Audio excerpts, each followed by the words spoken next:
Thank you semuanya yang udah berkenan untuk hadir di sini.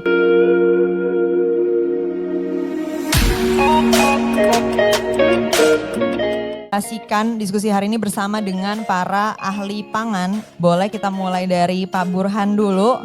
Beliau ini dari IPB. Bu Ega, ya dari Badan Pangan nih Bu Ega. Ya. Dan yang terakhir ada Mas Sinung dari BRIN.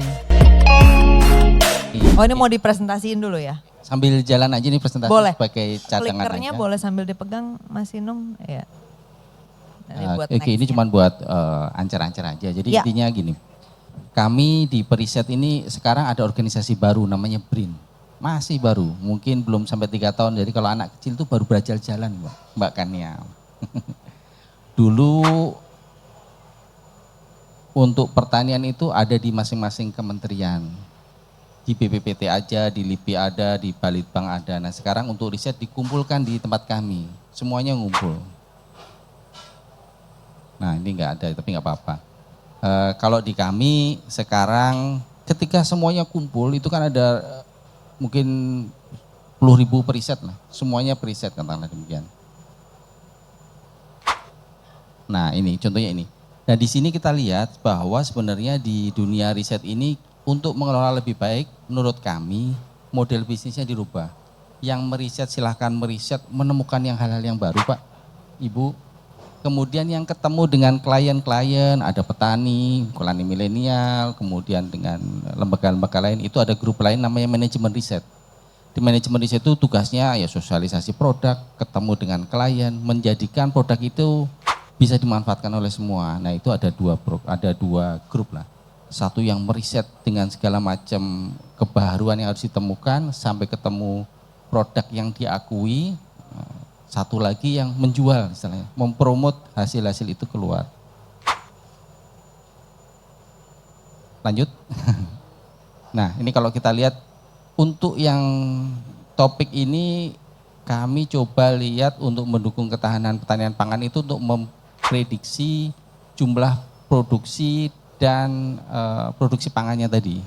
Dan rencana ke depan seperti apa. Nah untuk itu kami coba pilih satu topik yaitu tentang citra satelit Pak, Bapak Ibu. Karena dengan citra satelit itu kita bisa kira-kira menghitung ke depannya seperti apa. Di sini ada undang-undang yang mendasari itu. Terus terang kalau citra satelit itu tidak terbatas untuk pertanian pangan sebenarnya. Untuk prediksi bisa, untuk nanti pelaksanaan teknisnya bisa, untuk mengukur sensor, tapi kita untuk khusus prediksi dulu ya Pak. Sebenarnya untuk citra satelit itu untuk kementerian, lembaga, Polri, Pemda itu banyak gunanya untuk hal yang lain. Kita fokus di situ. Lanjut, Pak, izin.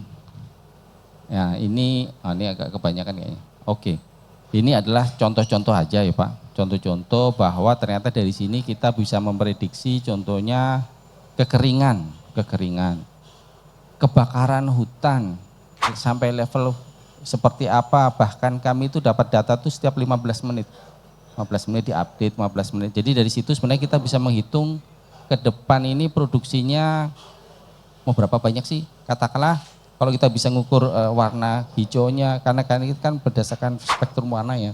Kita prediksi nanti panennya dalam 3 bulan seperti apa. Karena kan padi itu kalau nggak salah ada yang 150 hari rata-rata ya Pak.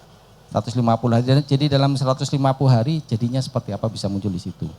Ada juga di sebelah situ untuk masalah banjir contohnya, jadi itu untuk prediksi. Lanjut. Nah ini untuk, karena kami yang butuh banyak ya Pak, kami ini menyediakan berbagai macam citra satelit, ngambil dari macam-macam itu, ada dari JAXA Jepang, dari NASA, dari ESA, dari mana-mana lah. Itu secara resmi ada kerjasama dengan kami.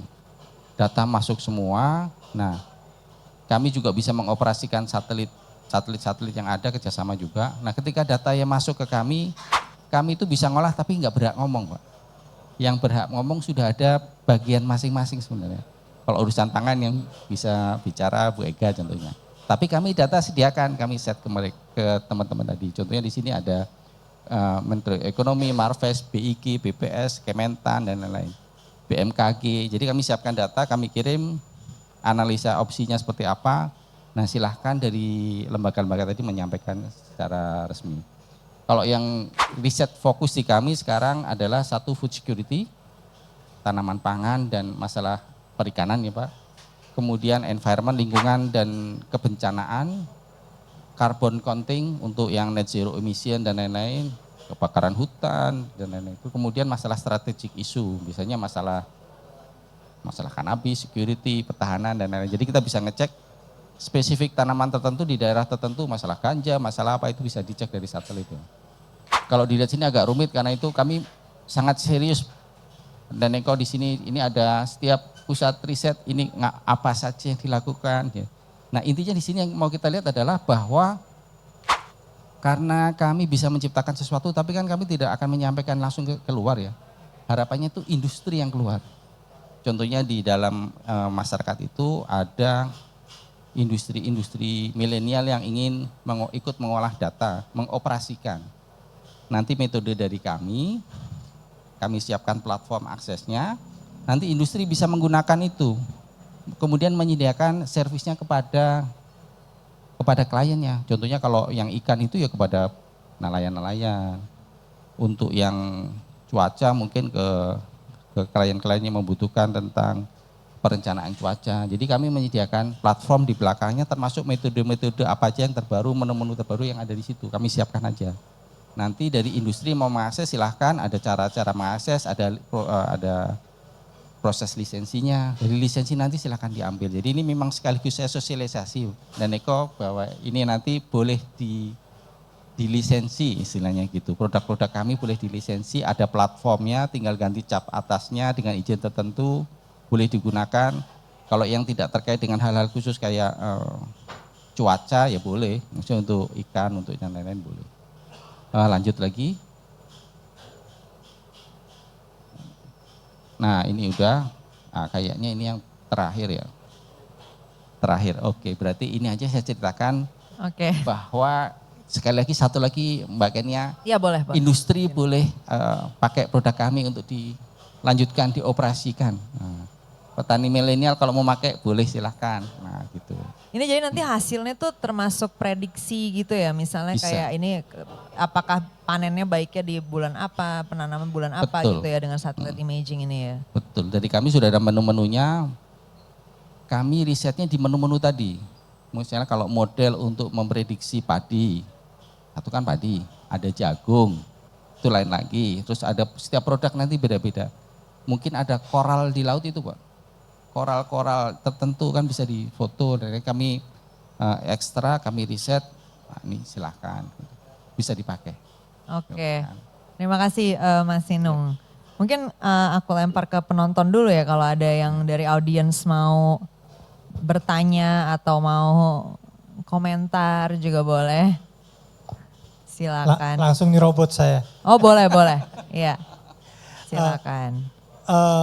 Pak Burhan mungkin perlu dijelaskan ya, karena kalau kita orang awam itu kan istilah-istilah pertanian yang seperti saya bahas tadi, hortikultura, apa ini hortikultura? Baru tahu 2-3 minggu lalu gitu kan Pak. Nah maksud saya, misalnya agribisnis nih, perspektifnya dari pertanian menjadi agribisnis, itu konsepnya seperti apa gitu kan Pak maksudnya? Nah, itu yang utama Pak, apa menjadi petani pebisnis atau apa, jangan sampai kita nebak-nebak ternyata salah gitu kan Pak. Kemudian yang Pak Sinung tadi sampaikan juga, maksudnya berarti kalau petani itu punya internet gitu Pak, dia bisa connect ke websitenya BRIN. Oh website. Ya. Dia bisa melihat juga Pak, misalnya mana sih daerah yang subur gitu, banjir itu mau kapan gitu, mereka bisa juga ya seperti itu Pak. Orang yang baru mau menjadi petani atau sudah menjadi petani gitu Pak. Begitu kurang lebih Pak. Mungkin ke Pak Burhan dulu ya jawab ya, jawab baik. pertanyaan pertama ya, silakan. Jadi pengelompokan di pertanian biasanya yang sudah kita kenal ada tanaman pangan ya, ada perkebunan, ada peternakan, ada perikanan dan ada kehutanan. Konsep agribisnis itu mencakup semuanya, makanya disebut sebagai mega sektor. Kalau di Indonesia kan enggak, masih sekarang Kementerian Kehutanan sendiri, Kementerian Perkebunan misalnya atau pertanian. Jadi masih, tapi kalau itu dikoordinasi menjadi satu kesatuan dalam menyelamatkan pangan tadi, itu pasti luar biasa dampaknya.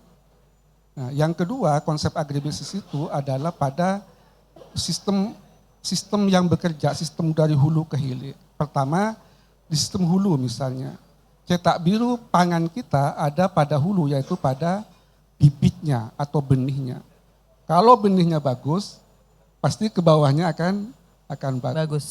Sebaliknya, kalau benihnya tidak bagus ya akan seperti itu. Jadi benih menjadi sangat penting bagi tanaman perkebunan maupun di kehutanan dan sebagainya. Nah, itu harus menjadi fokus kita. Kemudian yang kedua di budidaya, ini yang sering dilupakan. Sudah banyak yang dihilir, Mbak Kakaknya, itu udah banyak gitu, kafe-kafe bermunculan, rumah makan segala macam, hotel, semua menggunakan. Tapi kalau di budidaya tidak ada yang tanam, mereka bahannya apa? Kan nggak mungkin sintetis kan semuanya, walaupun sudah ada daging sintetis gitu ya. Nggak mungkin. Jadi ini juga harus concern kita. Nah, bagaimana kalau di budidaya ini lahan sudah makin menyempit? Lahan itu memang tidak bertambah. Karena kalau di desa, orang tua yang banyak anaknya, nanti ketika anaknya sudah dewasa, tanahnya dipecah-pecah. Belum lagi tanah yang awalnya tanami padi, terus dikonversi menjadi rumah. Jadi kan makin lama potensial untuk penggunaan lahan juga semakin sedikit. Nah, bagaimana caranya? Ya harus kita rubah cara bertaninya, tidak lagi menggunakan lahan hamparan. Dengan teknologi bisa menggunakan air misalnya, aeroponik misalnya, atau hidroponik, atau menggunakan yang vertikal, yang ke atas. Nah, kajian-kajian ini dilakukan oleh teman-teman. BRIN ya. Banyak gitu. Ya. Bahwa di perkotaan yang dikatakan bahwa perkotaan itu penghasil pangan enggak. Hampir semua kota kita bukan penghasil pangan, tapi dengan kepemimpinan baru di kota-kota sekarang sudah mulai itu sumber-sumber pangan untuk sayuran seperti hortikultur. Ya sudah di kota, sudah bisa diproduksi di kota. Karena beberapa sayuran misalnya ya, itu sudah bisa menggunakan vertikal tadi, tidak dengan hamparan. Nah, teknologi di budidaya itu menjadi sangat penting. Ada istilah pertanian pintar gitu Pak, itu harus didukung oleh semua. Jadi akhirnya petani atau supplier pangan tidak hanya pada petani. Jadi kita semua anak-anak muda ini, masih muda kan, masih muda semua ini. Masih muda, di sini umur banyak juga 40 yang itu muda-muda. kan masih muda ya. 50 bolehlah menganggap muda. Jadi anak-anak muda, kalau concern semuanya, tidak harus bertani kita untuk menjadi wiratani itu. Dengan mengadakan acara-acara seperti ini bagian dari wiratani. Ya Kakaknya bisa kita sebut sebagai wiratani juga, karena main di bagian marketingnya misalnya. Yang kata Pak Sino, ada bagian tertentu, jangan semua petani semua melakukan itu gitu. Oke, Pak Burhan, cukup dulu. Kita mau Oke, lempar saya ke Mas sambung. Inung. Iya, nyambung. Berarti sudah dikonfirmasi oleh Pak Burhan bahwa petani itu tidak boleh nyangkul sebenarnya. Jadi pertanyaan yang tadi disampaikan itu cukup menarik Pak. Jadi kami sudah menyediakan platform supaya bisa ada bagian-bagian dari komponen petani tadi yang bisa memprediksi ke depan sebenarnya. Katakanlah ini kita lagi bicara citra satelit ya. Mungkin bukannya nanti ada banjir atau krisis, enggak, tapi mungkin ya itu bisa ya. Tapi yang paling penting itu malah saya 3 bulan lagi nanam apa ya, sesuai dengan kondisi tadi.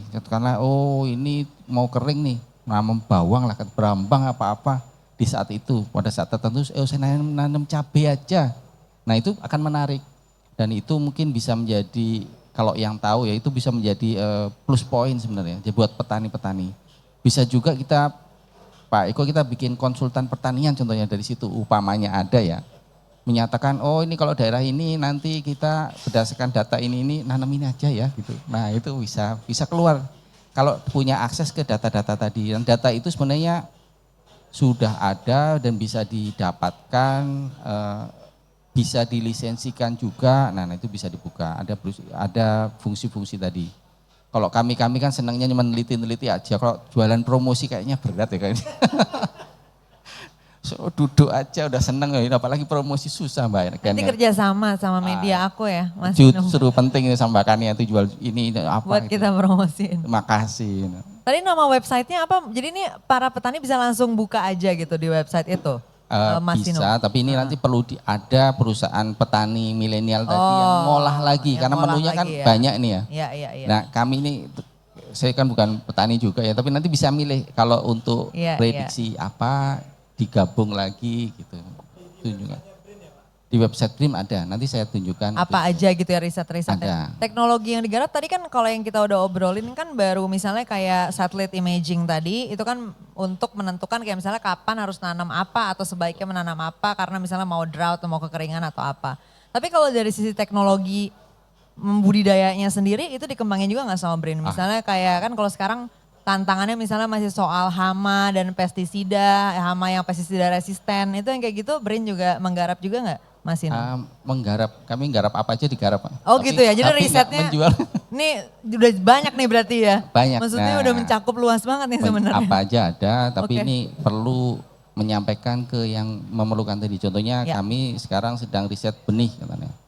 Benih ada, kemudian lagi ada, kalau yang terkait satelit ada lagi menggunakan IoT, Internet of Things. Jadi kami pasang di beberapa lokasi poin-poin tertentu di mana kita tahu airnya seberapa dalam sih. Jadi dari situ kita bisa tahu nanti kondisi air itu akan menentukan juga kan masalah pertanian pangan tadi. Nah yang kayak gini ini perlu ada yang jahit sebenarnya.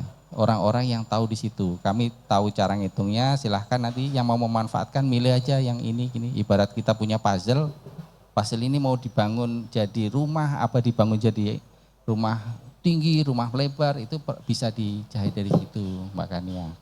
Nanti komunikasi bisa dengan kami di direktorat kami, memang kerjanya nyambung-nyambungkan seperti itu Mbak Kania. Boleh, itu sebenarnya Kasih. harus kita bikin campaign besarnya dulu nih Mas Betul. Inong. Nanti sama aku ya ngobrol. Oh siap, makasih. Sama media aku ngobrol. Oke, dari antar narasumber ada yang mau saling bertanya mungkin Pak Buran, Mas iya. Inong, Bu Ega. Iya saya ingin paham dari Bu Ega ini, kami Ya, kan sudah boleh. menciptakan banyak ya Bu. Heeh. Nanti mohon harapannya itu gimana caranya hasil riset kami ini bisa dimanfaatkan oleh rekan-rekan di Bapanas Bu. Kan kami punya siapkan database dan lain-lain, itu bisa di-sharing untuk di situ Bu Ega. Dari Badan Pangan gimana Bu Ega sejauh ini dalam pemanfaatan teknologi termasuk tadi untuk keamanan juga ya misalnya?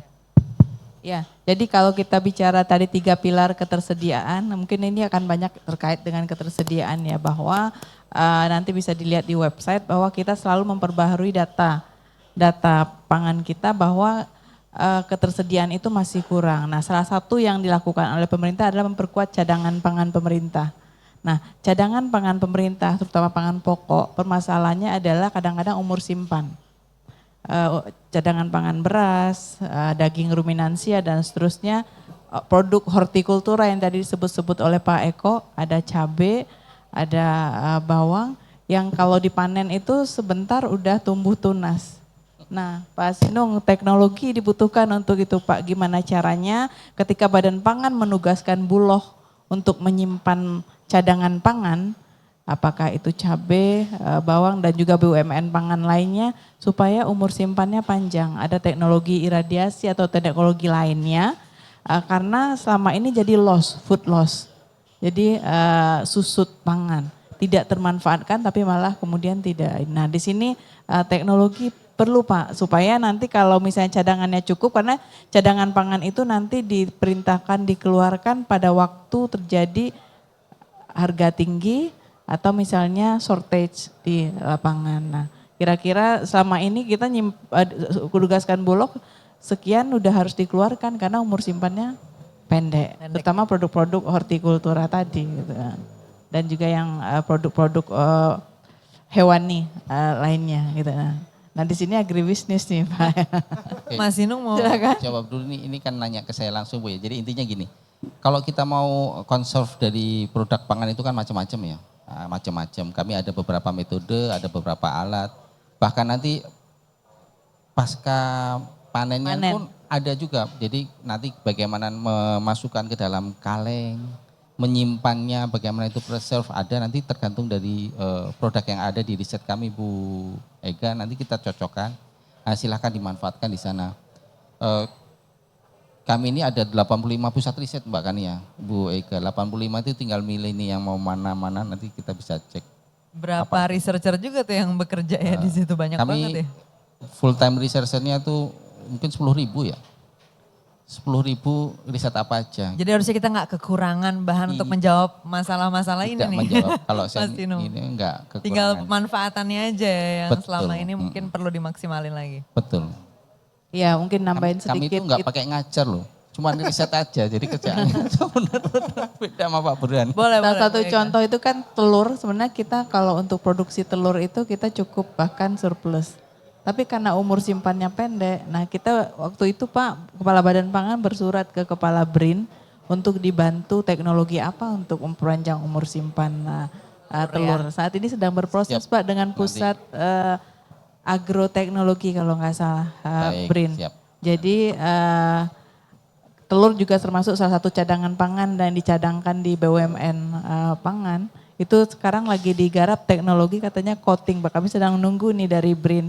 Karena kalau itu nanti udah aplikatif, tentu nanti Badan Pangan menugaskan Bulog, ID Food untuk menyimpan pangan menggunakan teknologi tersebut dan tentu yang aman tentunya gitu. Ada data angkanya nggak sih Bu Ega untuk berapa persen dari pangan kita tuh jadi waste karena kecepatan usia ininya simpannya? Ada, Atau cuman pendek saya kan? nggak hafal. Oh, oke. Jadi ada data food loss Kalau food loss karena pasca panennya nggak benar. 30% ya. Iya. 30% ya? Iya, food Oh loss. lumayan gede ya. Kemudian 30%. food waste. Nah, food waste kan karena faktor perilaku. Iya, iya. Kayak sekarang nih mudah-mudahan nanti Pak Eka yang di meja dihabiskan semua, Dihabiskan. tidak ada yang tersisa. Makanannya harus Dicek mana yang masih makanannya Kalau belum enggak habis. jadi nih. gede nih food waste-nya. Di hotel, Ya, di restoran, di pesta, ya kadang perilaku masyarakat ambil semua tapi nanti terus nggak dihabiskan.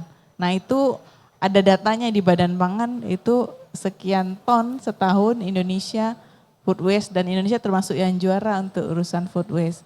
Sekarang Badan Pangan Nasional lagi ada program yang namanya penyelamatan pangan.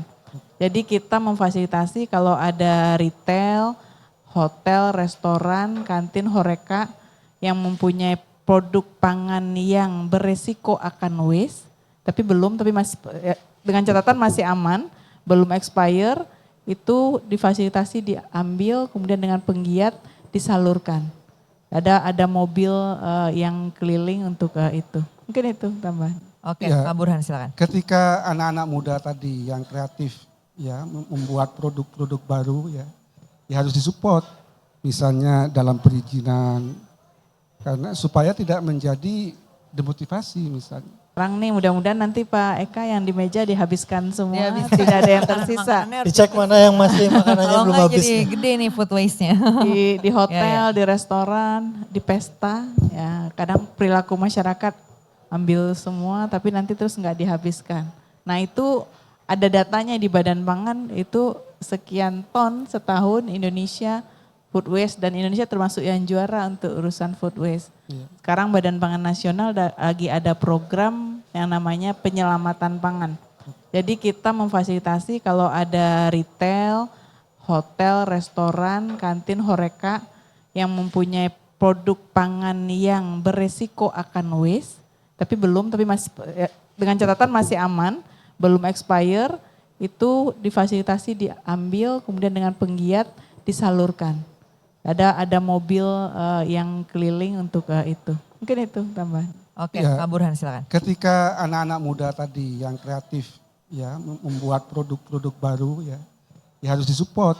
Misalnya dalam perizinan karena supaya tidak menjadi demotivasi misalnya. Dan yang paling krusial kalau nanti ada tiruan-tiruannya kayak kan ya. Jadi misalnya anak muda nanti membuat apa makanan apa nanti ada tiruannya. Nah itu yang membuat mereka menjadi tidak termotivasi.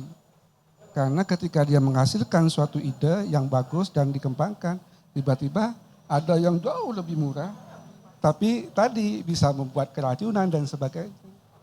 Karena ada produk-produk sintetis. Itu kira-kira siapa? Menurut saya karena persoalan pangan adalah persoalan global kan. Jadi mungkin ada pihak-pihak yang tidak ingin Indonesia itu berdaulat dalam pangannya gitu. Nah, itu kan Nanti jauh Jadi ada juga maksudnya ada faktor dari pihak lain juga gitu ya yang memang secara intentional betul. menantang sebenarnya Mengganggu kemampuan kita lah, untuk berdaulat jadinya gitu Iya, ya. betul.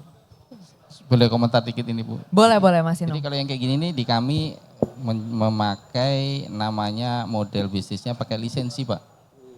Jadi kita lisensikan setiap produk-produk tadi meskipun sederhana Pak. Kadang-kadang lisensi di kami itu harganya cuma ratusan ribu tapi didaftarkan. Jadi nanti kalau ada orang lain yang mencoba yang mirip-mirip tadi bisa ditanyakan ke Pak Eko boleh lanjut apa enggak dan lain-lain itu bisa karena itu kan ada Boleh.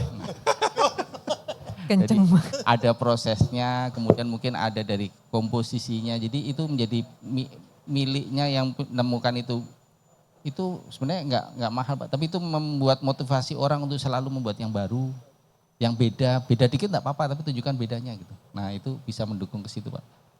Siap Mas Ino. Ya, Dari Bu nambahin Ega? sedikit tadi yang soal itu. Sebenarnya kan produk pangan itu kan ada izin edar ya. Nah izin edar itu pada saat mereka daftar, kalau untuk pangan olahan ada di Badan POM, pangan segar di Badan Pangan dan juga beberapa daerah.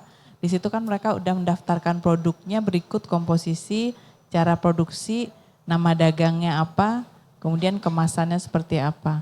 Tapi memang banyak nanti produk-produk istilahnya kita di Badan POM dulu itu mitu.